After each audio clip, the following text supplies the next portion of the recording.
Hello घाम्री to everyone. So आजको भिडियोमा चाहिँ म तपाईहरुलाई केही कुरा सिकाउने छु अथवा भन्ने छु। सो त्यही भएर भिडियोलाई हेर्नु होला। सो जब पनि तपाईको हातको द्वारा केही कुरा बाड्नु पर्ने हुन्छ अथवा कसैलाई केही कुरा दिनु पर्ने हुन्छ, त्यो स्थितिमा चाहिँ तपाईले जो व्यक्तिलाई दिनु पर्दैछ अथवा जो व्यक्तिसँग तपाईले केही कुरा बाड्नु पर्दैछ है, त्यो टाइममा चाहिँ दिनुपर्ने ठाउँमा पनि तपाईले आफूभन्दा केही ज्यादा उलाई जरुरत छ भने चाहिँ तपाईले जानेर बुझेर पनि उलाई चाहिँ सो तपाईको भागमा भन्दा चाहिँ केही थोरै ज्यादा भाग चाहिँ उहाँहरुलाई नै दिनु होला भन्न चाहन्छु।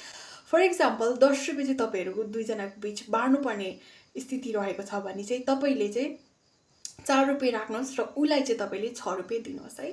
र यही 1 रुपैयाँ 2 रुपैयाँ कसैलाई अलिकति थोरै ज्यादा दिनुपर्ने गर्दिने क्रममा चाहिँ मैले सुनेको कति जनाले अबे हामी दुई जनाले भागको त दुई जनाको भागको त बराबर बाड्नुपर्छ हैन, हामी दुई जनाले बराबर मेहनत गरेर बे कहाँ दिन्छु, म त बेसी दिदिन, 1 रुपैयाँ भए पनि पैसै पो त भनेर कति जनाले त्यस्तो कुराहरु गरिरहेको हुन्छ र दिदैन, बराबर नै बाड्नु प्रायले प्रिफर गर्छ है।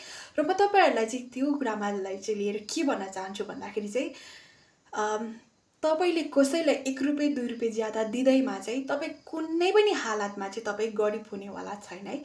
उल्टै तपाईले 1 रुपैयाँ 2 रुपैयाँ कसैलाई ज्यादा दिनु भएको छ भने चाहिँ त्यो मान्छेलाई जुन चाहिँ खुसी मिल्छ नि, त्यो खुसीको चाहिँ ब्लेसिङ्स द्वारा चाहिँ तपाईलाई गडले चाहिँ कहीं ज्यादा स्रोतमा चाहिँ तपाईलाई फर्काइदिनुहुन्छ क्या है। तपाईलाई गडले कहीं न कहीँबाट मिलाइदिनुहुन्छ। र यो कुरा चाहिँ म तपाईलाई लेखेर दिन्छु क्या, तपाईहरु पनि लेखेर राख्नुस् है। यो कुरामा चाहिँ तपाईहरु पनि आँखा चिम्लेर भरोसा गर्नुस् होला भन्न चाहन्छु, किनभने म यो कुरामा चाहिँ म एकदमै किनभने चाहिँ मैले मेरो लाइफमा अनुभव गरेको कुरा भन्दैछु है। सो त्यही भएर विश्वास गर्नु होला।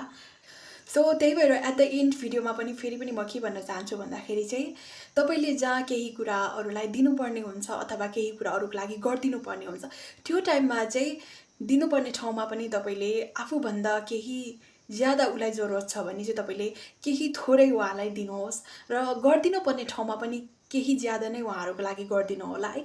र यही गर्ने क्रममा चाहिँ तपाईले फेरि कहिले पनि पछि मलाई हेर्छ होला, पछि मलाई हेरेन भन्ने त्यो चाहिँ तपाईले कहिले त्यस्तो प्रकारको थटहरु चाहिँ नराख्नुस्।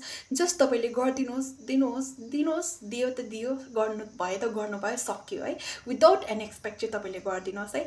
भलै त्यो मान्छेले भोलि तपाईलाई फर्केर नहेरोस्, बाटोमा भेट्दा तपाईलाई नबोलोस् अथवा ठोक्किदा पनि तपाईलाई इग्नोर गरेर जाओस् है, त्यसमा हामीले मतलब गर्नु हुँदैन है। किन भन्दाखेरि गडले देखिराख्नु भएको हुन्छ र गडले चाहिँ तपाईले अरूको लागि राम्रो गर्नु भएको छ भने चाहिँ तपाईलाई गडले राम्रो गर्नुहुन्छ है। सो